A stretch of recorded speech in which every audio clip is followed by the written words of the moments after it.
Nagsimula ang pelikula sa isang flashback kung saan binisita ni Detective Spencer at ng kanyang partner na si Michael ang bahay ng kanilang hepe na si John Boylan. Ibinigay ni Spencer ang kanyang testimonya sa hukom na nagsasaad na pinaghihinalaan niya na pinagtatakpan ni Boylan ang kaso ng pagkamatay ng isang babaeng nagngangalang Gloria. Hinarap ni Spencer si Boylan sa kanyang bahay at natagpuan siyang lasing, habang ang kanyang asawa naman ay merong mga sugat sa kanyang mukha. Napunta ang sitwasyon sa isang mainit na pagtatalo na humantong kay Spencer na marahas na atakihin si Boylan sa labis na pagkadismaya. Sa kasalukuyan, malapit nang matapos ni Spencer ang kanyang 5 taong sentensya sa bilangguan.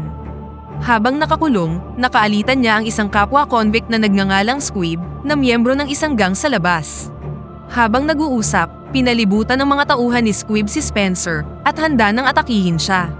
Binalaan ni Squib si Spencer na lisanin na niya ang Boston at naghatid ng isang farewell message mula sa isang tao. Nang makaramdam ng panganib, mabilis na ipinagtanggol ni Spencer ang kanyang sarili at pinatumba ang mga lalaki. Nang makialam ang mga gwardya, na-realize ni Spencer na sinaksak siya ni Squib at sinabi sa kanya ng isa sa mga bantay na swerte siya dahil ang kanyang mga aksyon ay self-defense. Sa kanyang paglaya, sinalubong si Spencer ng kanyang matalik na kaibigan at kasosyo sa negosyo na si Henry. Bago pa sila makaalis, nagpakita ang dating kasintahan ni Spencer na si Lisa. Dahil sa ayaw niyang makita siya, nagmaneho na palayo sina Spencer at Henry. Nang makarating sa apartment ni Henry, winelcome si Spencer ng dati niyang partner na si Michael.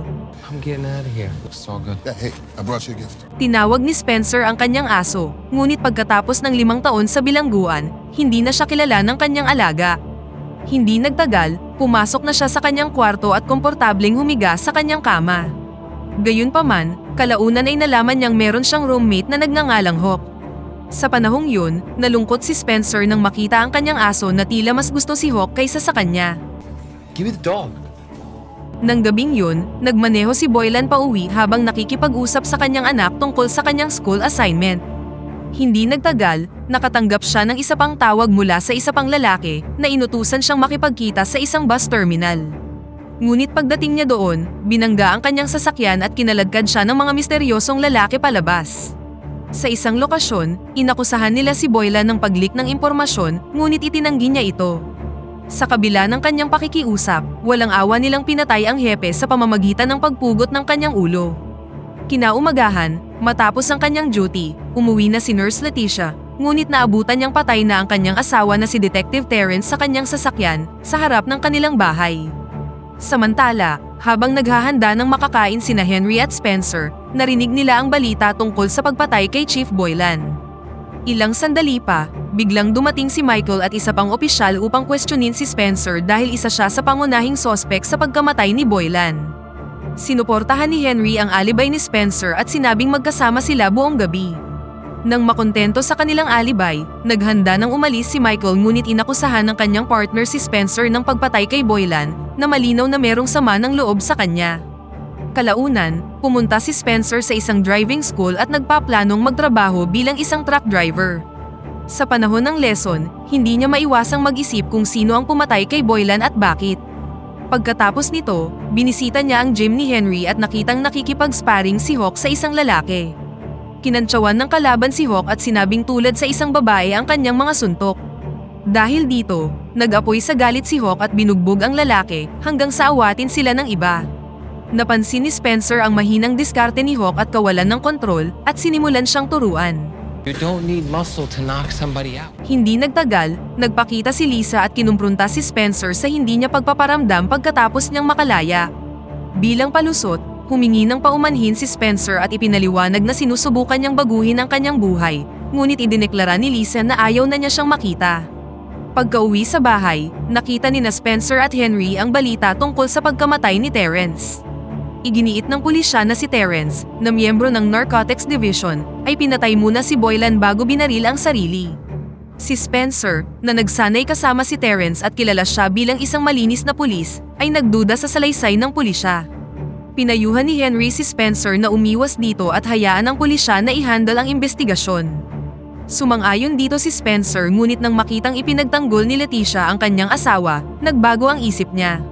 Kalaunan, nakipagkita si Spencer kay Leticia at ipinakilala ang kanyang sarili bilang dating kaibigan ni Terrence. Ibinahagi niya ang kanyang mga karanasan kay Boylan at nag-alok ng tulong sa pagtuklas ng katotohanan tungkol sa kaso ng kanyang asawa. Ibinunyag ni Leticia na idineklara ng pulisya na si Terrence ay isang maruming pulis matapos makakita ng nakatagong droga sa kanilang tahanan. Nang tanungin ni Spencer kung saan huling nakita si Terrence, naalala niyang binanggit niya ang isang meeting sa kanyang partner sa isang bar. Nang marinig ito, na-recognize ni Spencer ang bar bilang isang tambayan para sa mga police officer. Nang gabing yun, bumisita siya sa bar at nakipag-usap sa opisyal na binanggit ni Leticia. Habang nasa banyo, sinubukan ni Spencer na tanungin ang opisyal, ngunit pumasok ang iba pa niyang mga kasamahan at nagpahayag ng kanilang galit kay Spencer. Matapos bugbugin ang ating bida, itinapon nila siya palabas ng bar. Habang papatayo na si Spencer, napansin niya ang isang security camera mula sa isang malapit na convenience store na nakaharap sa entrance ng bar. Pumasok siya sa tindahan at sapilitang kinuha ang footage mula sa tindero nito.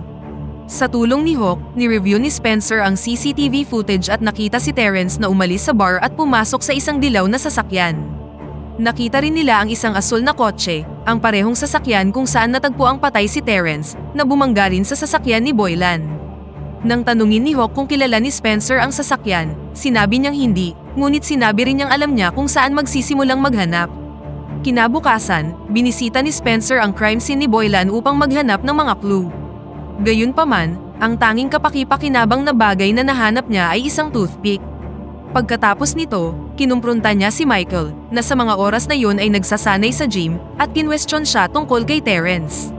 Sa kanilang pag-uusap, iginiit ni Michael na si Terrence ay isang tiwaling pulis at sarado na ang kaso. Gayunpaman, nagdududa si Spencer na magmamaneho si Terrence ng sasakyan at magpapakamatay sa harap mismo ng kanilang bahay kung saan maaaring makita siya ng kanilang anak. Iminungkahi ni Michael na wala ito sa tamang pag-iisip dahil si Terrence ay nasa impluwensya ng droga. Nang banggitin ni Spencer ang crime scene, sinabi ni Michael na hindi pa siya nakapunta doon. Nagsuspecha si Spencer ngayong nakakita siya ng isang toothpick sa lugar at alam niyang meron laging dala nito si Michael. Kinabukasan, habang kumakain sa isang restaurant kasama si Hawk, nakita ni Spencer si Lisa na may kasamang ibang lalaki. Nang pumunta si Spencer sa banyo, sinundan siya ni Lisa at doon sila nagpalakpakan. Pagkaalis sa restaurant, nakita ni Spencer ang dilaw na sasakyan mula sa kuha ng CCTV at hinabol ito. Habang hinahabol ang sasakyan, tumalon si Spencer sa isang bakod, ngunit inatake siya ng isang nakaalpas na aso. Tinawag ito ng may-ari, at si Spencer, na sugatan, ay bumalik na sa gym upang hanapin si Hawk. Nice to have my back out there. Yeah, well, you know, we're a dog lover. Ipinahayag ni Hawk na natandaan niya ang plate number ng sasakyan, ngunit hindi niya agad ito nasabi kay Spencer dahil tumakbo siya palayo. Kalaunan, bumisita si Spencer sa isang kaibigan upang tingnan ang plate number, at doon niya nalaman na ang identity ng may-ari ng dilaw na sasakyan ay isang lalaking nagngangalang Charlie. Dahil dito, ang tatlo ay sinundan si Charlie habang siya ay nagpapamasahe, at ikinwento ni Spencer ang mga nakaraang kaganapan. Si Gloria ay isang aktivista na sumasalungat sa gentrification ng lungsod, habang si Charlie naman ay kinuha upang takutin ang babae. Kalaunan ay mas lumala ang panggigipit hanggang sa umabot sa puntong walang awang pinatay ni Charlie ang pusa ni Gloria sa kanyang tahanan. Makalipas ang ilang araw, nakatanggap si Spencer ng tawag tungkol sa isang kahina-hinalang sasakyan na humantong sa pagkakadiskubre ng bangkay ni Gloria. Sa paglipas ng mga araw, nalaman ni Spencer na pinagtatakpan ng departamento ang kaso ni Gloria, kaya hinarap niya si Boylan, ngunit kaagad lang siya nitong pinaalis. Alam ni Spencer na dapat ay hinayaan na niya lang ito, ngunit malakas ang kutob niya na may itinatago si Boylan. Kalaunan, ipinakita sa kanya ng isang reporter ang security footage ng pagpatay kay Gloria, kung saan binugbog siya ng ilang kalalakihan, ngunit walang ginawang aksyon ang mga awtoridad tungkol sa ebidensya. Gamit ang ebidensya, pumunta sina Spencer at Michael kay Boylan para questionin siya. Pinaalam ni Spencer na nakahanap siya ng malakas na ebidensya laban sa kanya, ngunit nagmaang-maangan si Boylan at sinubukang paalisin si Spencer. Habang lumalaki ang pagkadismaya ni Spencer kay Boylan, hindi na siya nakapagpigil at walang tigil na sinuntok ang kanyang hepe. Nang marinig ang lahat ng ito, naglakad si Hawk patungo sa sasakyan ni Charlie, binutas ang lahat ng mga gulong, at pagkatapos ay gumuhit ng mukha ng pusa sa pinto nito. Nang sumunod na araw, Habang sinusundan ni Spencer si Charlie, napansin niya ang dalawang FBI agent na binabantayan din siya. Pumasok si Charlie sa isang eskinita na may dalang bag, at pagkatapos nito ay isang pulis na dating nakaaway ni Spencer na nagngangalang Macklin, ang umalis na dala ang parehong bag. Lumapit si Spencer sa mga FBI agent at kinilala siya nito bilang ang lalaking ipinakulong dati ni Boylan. Binigyan nila si Spencer ng card at hinimok siyang ibahagi ang anumang impormasyon na may kaugnayan sa kaso. Kalaunan ng araw na yun, nakipagpulong si Spencer kay Hawk upang talakayin ang kanilang ginagawang investigasyon. Nang iminungkahi ni Hawk na ang pagpatay kay Boylan ay maaaring isang mensahe, natigilan si Spencer at nakaisip ng isang ideya. Pagkatapos nito ay nakipagkita si Spencer kay Squibb sa kulungan upang humingi ng mga sagot, ngunit tumanggi siyang magbigay ng anuman. Dahil dito, tinawagan ni Spencer si Henry upang ipakita kay Squibb na ang kanyang asawa ay kasalukuyang nakikipag-date kay Hawk. Sinabi ni Spencer kay Squibb na kailangan na niyang magmadali dahil nakaapat na bote na sila, kaya pumayag na si Squibb at inutusan si Hawk na lubayan ang kanyang asawa. Sumunod si Spencer sa kahilingan ni Squibb at ipinahayag ng lalaki na ang lahat ng sagot na kanyang hinahanap ay nasa isang lugar na tinatawag na Wonderland. Sa tulong ng isang reporter na nagngangalang Wayne, natuklasan ni na Spencer at Hawk na ang Wonderland ay isa talagang gambling scam at sentro para sa iba't ibang operasyon ng droga na pinamamahalaan ng mga tiwaling pulis at mga criminal group. Ipinaalam ni Spencer kay Wayne na tutulungan nila siyang mangalap ng ebidensya para ihinto ang operasyon sa Wonderland, ngunit nagbabala si Wayne na kakalabanin nila ang mga makapangyarihang tao at walang maniniwala sa impormasyong ibabahagi niya dahil mawawala lang ito. Nang bumisita si Spencer sa lugar upang mag-imbestiga, kinumpronta siya ng dalawang miyembro ng gang at pilit siyang pinaalis, kaya walang naging ibang choice si Spencer kundi ang sumunod. Samantala, magkasabay na ginanap ang libing ni na Terrence at Boylan. Gayunpaman, si Boylan ay tumanggap ng mas mataas na antas ng karangalan, habang ang funeral service naman ni Terrence ay isinagawa lamang sa isang simpleng simbahan. Pagkatapos dumalo sa libing ni Terrence, pumunta si Spencer sa isang Mexican restaurant kasama si Hawk, ngunit napansin niya ang ilang lalaki sa loob na kahina-hinalang nakatingin sa kanya. Ilang sandali pa, isa pang lalaki ang pumasok at inatake si Spencer gamit ang isang itak, ngunit mabilis siyang nakaiwas at nilabanan ang mga gangster. Nang malapit na nilang patayin si Spencer, biglang nagpakita si Hawk sakay ng isang sasakyan at ibinangga ito sa restaurant para iligtas siya. You smashed the Riviera to a restaurant! Dahil sa insidente, nagpa siya ang tatlo na pansamantalang manatili sa bahay ni Lisa upang makaiwas sa kanilang mga kaaway. Kalaunan ng araw na yun, matapos makitang magulo ang kanilang apartment, tinawagan ni Leticia si Spencer at hiniling ditong pumunta sa kanya. Pumunta sina Spencer at Hawk sa bahay ni Leticia, kung saan binigay nito ang isang hard drive na maaaring hinahanap ng mga nanghimasok. Pinakinggan nila ang mga laman nito, na nabunyag na isang recording ng pag-uusap ni na Terrence at Boylan. Lumalabas na si Boylan ay umamin na kay Terrence tungkol sa pagkakasangkot nila sa Wonderland, dahil gusto na niyang kumalas sa operasyon. Inamin niya kay Terrence na ang Trinitarius, ang gang na umatake kay Spencer sa restaurant, ay nagtatrabaho para kay Charlie, habang si Charlie naman ay nagtatrabaho para kay Macklin, at lahat sila ay nagtatrabaho para kay Michael. Ngayong nabunyag na ang katotohanan, pumunta si Spencer sa bahay ni Michael upang kumprontahin siya tungkol sa kanyang mga natuklasan. Binigyan niya ito ng huling pagkakataon para sumuko at itigil ang operasyon ng Wonderland, bago pa masaktan ang mas maraming tao. Kalaunan, ibinigay ni Spencer ang audio tape sa dalawang FBI agent, ngunit pinaalam nila na hindi ito sapat upang linisin ang pangalan ni Terrence, na labis na ikinadismaya ni Spencer. Kasunod nito, bumisita si Spencer kay Charlie upang magtanong tungkol sa weekly delivery na kanilang ginagawa. Sa ilalim ng pagpapahirap ni Spencer, ipinagtapat ni Charlie na ang isang delivery ay magaganap ngayong araw. Dahil dito, hinintay ni na Spencer at Hawk ang pagdaan ng isang van, at pagkatapos ay binato ito ng martilyo, na naging sanhi ng pagbangga nito. Lumapit sila sa van at binugbog ang mga sakay para pilit silang palabasin, at pagkatapos ay ninakaw na ang sasakyan. Ipinakita ni Spencer kay Wayne ang mga droga na gagamitin nila bilang ebidensya, ngunit tumugon si Wayne na hindi pa rin ito sapat, na mas lalong ikinadismaya ni Spencer. Kalaunan, dinala nila ang van sa garahe ni Lisa, at nalaman mula sa kanya na bumalik si Henry sa kanyang apartment. Hindi nagtagal, nakatanggap sila ng tawag mula kay Michael, na ibinunyag na dinukot niya si Henry para gamitin bilang kanyang alas. Inutos niya kay Spencer na dalhin ang mga droga sa Wonderland, kung hindi ay papatayin niya si Henry. Bago pumunta doon, maingat na gumawa sina Spencer at Hawk ng plano para talunin ang kanilang mga kalaban.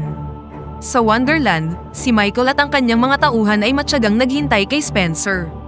Gayunpaman, nang may dumating na sasakyan, nabunyag na si Lisa lang pala ito. Doon, iniligtas ni Lisa si Henry, ngunit inutos ni Michael na malaman kung nasaan si Spencer. Sa sandaling yun, biglang nagpakita sina Spencer at Hawk sakay ng isang truck at binangga ang mga sasakyang nakaharang sa kalsada. Hinabol ni Spencer si Michael ngunit nasugatan matapos siyang tagain ng isa sa mga tauhan ni Michael.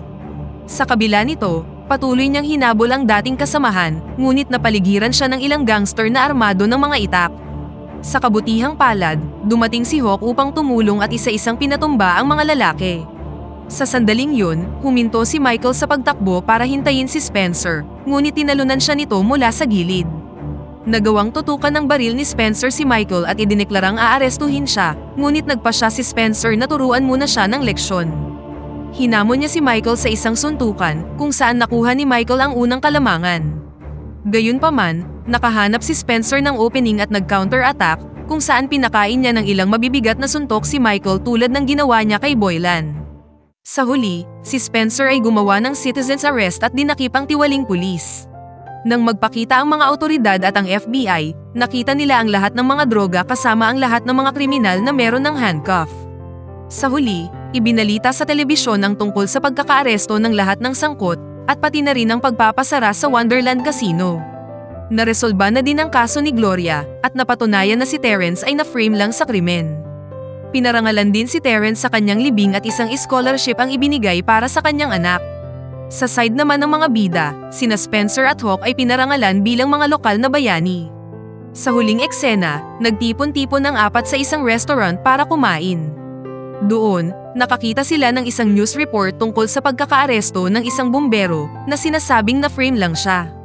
Nang makita ito, kinilala ni Spencer ang lalaki bilang dating kaklase sa high school. Habang humihingi ng tulong ang lalaki, natigilan si Spencer at napaisip ng malalim, habang si Lisa naman ay hinimok siyang huwag makialam, at dito na nagtatapos ang pelikula. Pakipindot naman ang like button kung nagustuhan mo ang pelikula, at kung hindi naman, pindutin mo ng 2 beses ang dislike button para lang makasiguro.